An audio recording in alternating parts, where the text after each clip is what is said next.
그래서 이 그리스 신화를 볼 때 인간의 아주 세련된 모습을 보면은 아주 너무 잔인하고 뭐 저럴 수가 있나 이렇게 생각이 되는 거를 그 현대인의 시각으로 보는 것이 아니라 그 2000년, 3000년 전, 4000년 전에 그런 시각으로 봐서 그대로 받아들이는 그런 필요가 있을 거라고 생각합니다. 자, 그래서 이제 그리스 신화의 이제 계보를 이야기를 하면 이제 최초에는 이제 카오스, 영어로 케이아스죠. 혼돈에 있었는데 거기에서 스스로 땅의 대지의 신인 가이아가 태어납니다. 가이아 혼자 지내려고 하니까 심심했는지 이제 하늘의 신인 우라노스를 스스로 생각하죠. 그리고 하늘의 신은 대지의 여신의 아들이라고 볼 수가 있어요. 이제 어머니와 아들이 결혼을 하죠. 신화의 신이니까. 그래서 12명의 신을 낳습니다. 그래서 남자 신 6과 여자 신 6을 낳죠.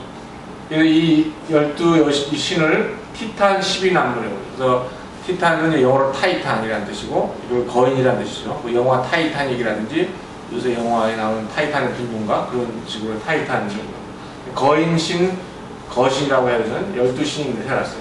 이 신들은 뻔뻔한 신들인데, 이 우라노스가 정력이 좋아서 이제 자꾸 이제 가이아하고 이제 관계를 맺어서 이런 뻔뻔한 신 말고 이런 괴물 같은 애들도 많이 태어났어요. 그래서 이제 키클롭스라는 건 눈이 하나 달린, 옵스라는 건 눈이라는 뜻이고, 키클은 이제 사이클이죠. 하나 그런 뜻인데, 그래서 눈이 하나 달린 삼형제가 태어났고, 또 손이 100개 달린 헤카톤 케이레스 삼형제가 태어납니다. 얘네들은 워낙 남봉꾼이어서 세상을 너무 시끄럽게 했어요. 그러니까 하늘의 신인 우라노스가 물론 자기들의 자식이기도 하지만 얘네들을 좀 어떻게 좀 해결하라고 이제 부인인 가이아를 한테 자꾸 다구칩니다. 얘 좀 어떻게 좀 하라고. 가이아는 나도 어쩔 수가 없다. 뭐 그렇게 이야기를 하니까 우라노스가 이 괴물 신들을 가이아의 자궁 속에 다시 집어넣어 버립니다. 그러니까 집어넣어 버리니까 가이아는 어떻게 되겠어요? 매일 얘네들도 답답하겠죠. 자궁 속에 들어가니까. 그러니까 답답하니까 그 안에서 매번 난리를 칩니다. 그러니까 가이아가 너무 배 아파 죽겠다.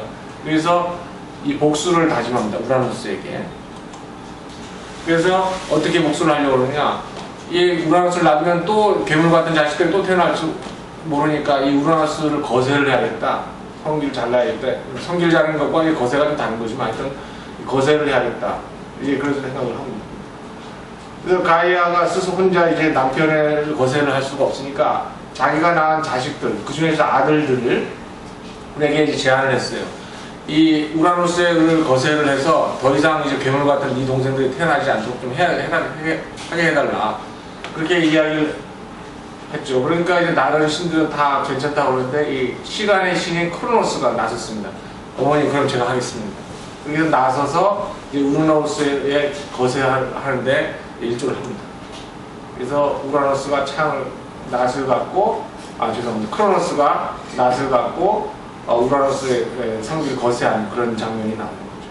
또 다른 그림인데 크로노스가 손으로 이제 성기를 자는 그런 모습이 나옵니다. 뒤에 있는 여신은 아무래도 가이아겠죠.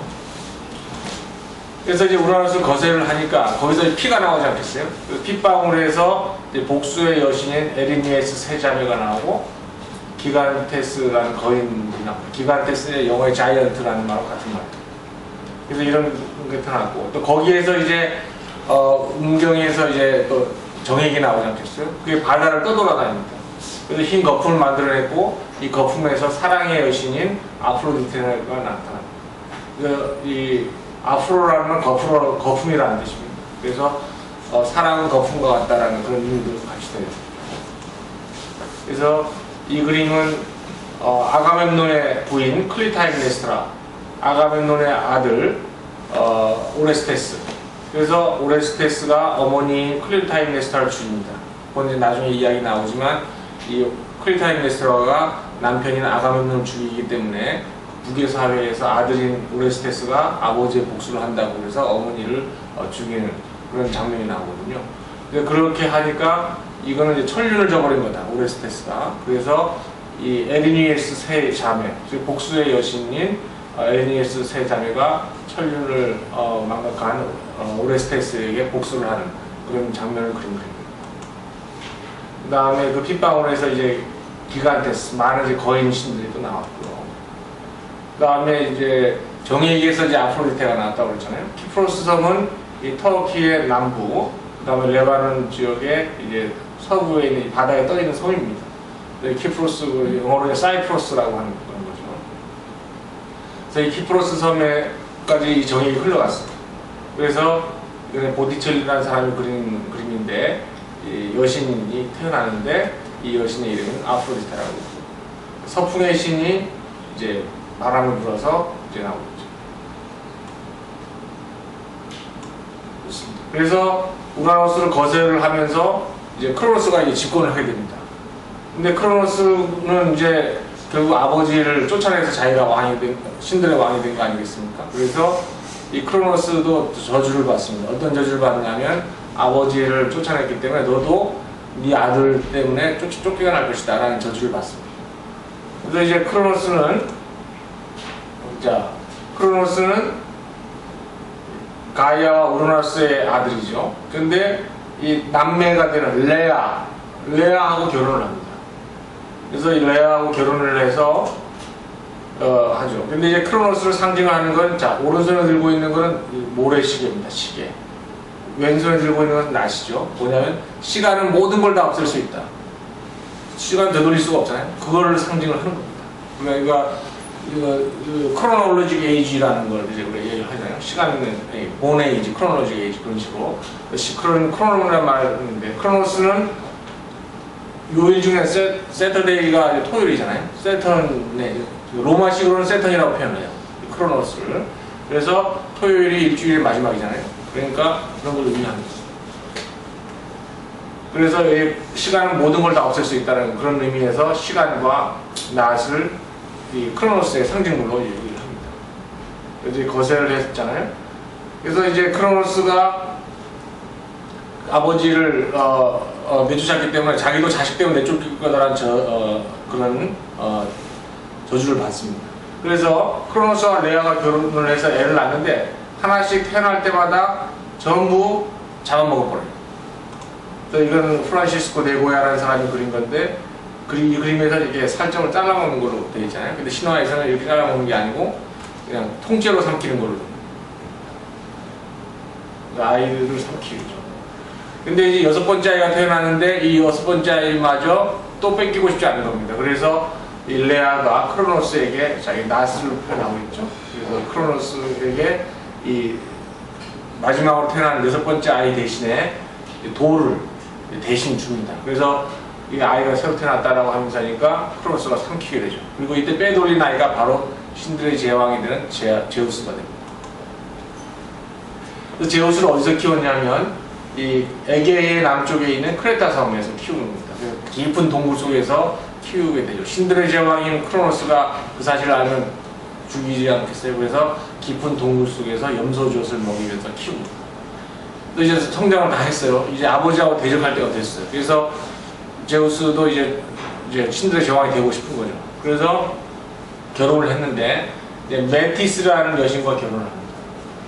그래서 메티스가 이제 영어로는 이제 매스매틱스, 수학이라는 말의 이제 어원이 되는 그런 여신인데, 이 메티스가 방법을 가르쳐 줍니다. 혼자 싸울 수는 없잖아요. 그래서 이 크로노스에게 토하는 약을 이제 먹이도록 하고, 이제 제우스가 이제 토하는 약을 먹이니까 크로노스가 먼저 삼켰던 그 아들들이 또 딸들이 이제 나옵니다. 그래서 이제 맨 처음에 나온 것이 이제 제일 나중에 삼킨 거가 돌덩어리잖아요. 돌덩이가 나오고, 그다음 포세이돈, 하데스 이런 순으로 아이들이 튀어나왔어요. 목으로서. 그리고 제우스와 이 메티스 사이에는 나중에 아테나가 태어나죠. 그래서 이제 제우스의 형제들, 5 형제들을 합쳐서 이제 6명이 형제가 됐어요.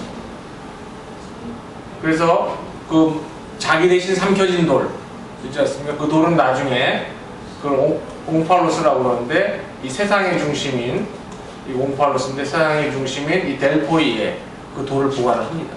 제우스 대신에.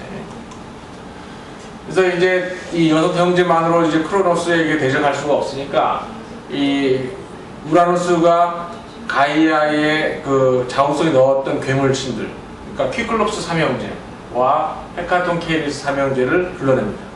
그렇게 해서 제우스와 그의 형제들 그리고 이 괴물신 6 형제가 합쳐서 크로노스와 티탄 12남매와 대적을 하죠. 이걸 티타노마키아.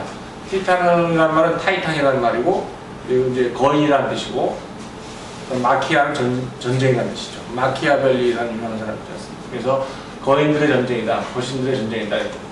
결국은 이 전쟁에서 제우스 편이 이깁니다. 그래서 티타노마키아 제우스 편이 승리를 했고 이제 티탄들, 12티탄들을 타르타르스에 가둡니다. 그래서 헤카톤 키에리에스가 그들 감시를 하죠. 그 다음에 나중에 기간토마키아가 또 있지만 거기서는 이제 생략하도록 하겠습니다. 그래서 이건 뭐냐면 사람들의 이동의 관계에서 보면 가령 어떤 기존에 있던 사람들이 있는데 외국에서 누군가 침입해 왔어요. 그럼 기존에 있는 사람들이 믿는 신이 있고 새로운 사람들이 온 믿는 신이 있지 않겠어요? 그러면 새로운 사람들이 승리를 했단 말이죠. 그럼 기존에 있는 사람들이 믿는 신들에 대해서 폄훼하고 몰살하지 않겠습니까? 그래서 새로운 신을 자기들이 믿는 신들이 더 우월하다고 표현하는 것과 똑같은 겁니다. 그래서 실은 이게 신들의 전쟁인 것 같지만 그런 서로가 자기들이 믿고 있는 신들이 더 우월하기 때문에 우리가 더 너희들 이길 수 있다라는 걸 그걸 반증을 하는 거다 이런 거죠. 그래서 제우스가 자리 잡아서 신을 세상이 편안해졌다는 그 말은 뭐냐면 제우스를 믿는 사람들이 세력을 잡았다는 말하고 같은 말을 볼 수가 있다는 뜻이죠. 그래서 현재 지형학적으로는 이 올림푸스산이라는 데가 이 테살리아의 북쪽 지방에 있어요. 근데 실은 올림푸스라는 건 여기 있는 거지만 실제 여기서 우리가 신화에서 나온 올림푸스라는 거는 이 올림푸스산을 이야기하는 건 아니고 하늘을 이야기하는 생각을 하시면 되겠습니다. 그래서 제우스가 권력을 잡았다는 것은 이제 평화의 시대가 왔다. 어지러운 카오스가 끝나고 평화의 시대가 왔다는 걸 의미하고 인간 사이에 있어서는 과거에 있는 사람들은 어지러운 사람들이고 별거 없는 사람들이고 우리가 이제 새로운 시대를 창조했다는 걸 의미하는 겁니다.